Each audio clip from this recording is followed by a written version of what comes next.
పశ్చిమ గోదావరి జిల్లా తణుకులో నూతనంగా త్వరలో శాటిలైట్ ఛానల్ కాబోతున్న సిబి యాజమాన్యానికి మరియు రిపోర్టర్లకు AP RERA real estate regulatory authority మాజీ చైర్పర్సన్ ముళ్లపూడి రేణుక శుభాకాంక్షలు తెలియజేశారు.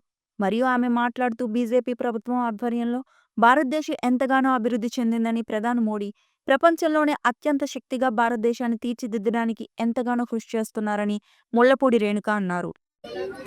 సిటీవీ శాటిలైట్ ఛానల్ ప్రారంభోత్సవ సందర్భంగా ఈ యొక్క యాజమాన్యానికి, సిబ్బందికి అందరికీ కూడా శుభాకాంక్షలు తెలియజేసుకుంటూ మరి ఈరోజు పర్వదినం తొలి ఏకాదశి సందర్భంగా శాటిలైట్ ఛానల్ ఓపెన్ చేస్తున్నటువంటి వారికి మరి ఒకసారి మీ యొక్క బాధ్యత, ఎందుకంటే న్యూస్ ఛానల్ అంటే అది మామూలు విషయం కాదు.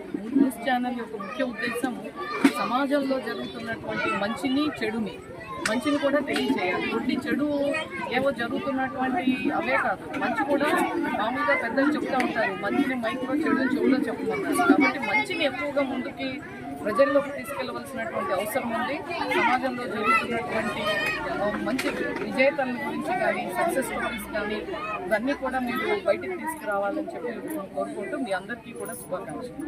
అదేవిధంగా ఈరోజు ఇక్కడ జరిగినటువంటి ఏకలవ్య జయంతి ఉత్సవం సందర్భంగా ఇక్కడ అమ్మవారు కూడా ఇక్కడ చక్కగా జాతర ఈరోజు సార పెట్టుకోవటం సాంప్రదాయంగా వస్తున్నటువంటి కార్యక్రమం నాగరాజు గారి ఆధ్వర్యంలో చక్కటి వాతావరణంలో ఇక్కడంతా కూడా కుటుంబ సభ్యులందరూ కలిసి ఒక పండుగ వాతావరణంలో ఏకలవ్య జయంతి జరుపుకుంటున్నారు. ఈ సందర్భంగా వారికి కూడా శుభాకాంక్షలు తెలియజేస్తున్నారు.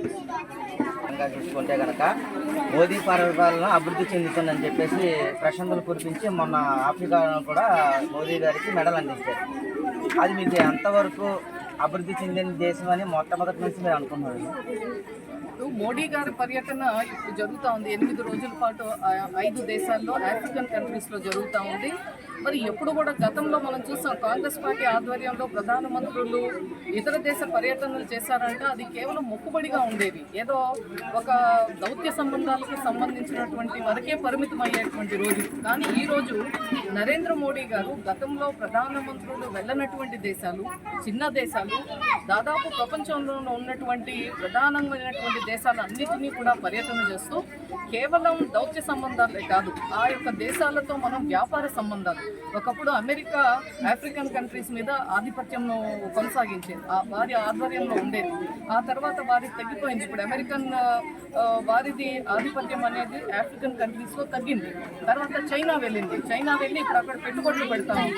అలాగే భారతదేశం కూడా ఈ యొక్క మోడీ గారి పర్యటన మూలంగా ఈ 5 దేశాల్లో భవిష్యత్తులో మనకి కావాల్సినటువంటి క్రిటికల్ మినరల్స్, అంటే కొన్ని మన దగ్గర లేనివి, అటువంటివి ఇతర దేశాల్లో ఉన్నటువంటి గనుల విషయంలో గానా ఇవన్నీ కూడా మనకి తెలుసు. అర్జెంటీనా, ఇప్పుడు నమీబియా ఇవన్నీ కూడా బ్రెజిల్లో ఉన్నారు ఇవాళ ప్రధానమంత్రి గారు. ఈ సందర్భంగా అక్కడ ఉన్నటువంటి గనులు, వాటికి సంబంధించి పెట్టుబడులతో ఈ అగ్రిమెంట్స్ జరుగుతూ ఉన్నాయి. గతంలో వేరే దేశాల అగ్రిమెంట్స్ అంటే మంత్రులు వెళ్ళేవారు, కానీ ఇవాళ ప్రధానమంత్రి గారే స్వయంగా వెళ్ళటం మూలంగా భవిష్యత్తులో భారతదేశంలో పెట్టుబడులు రావడానికి చక్కటి అవకాశాలు ఉన్నాయి. కాబట్టి ఈ దిశగా మనము అభివృద్ధి చెందిన దేశంగా మనం తయారవబోతున్నాం. ప్రపంచంలో 4వ ఆర్థిక వ్యవస్థగా ఇప్పుడు ఉన్నాం.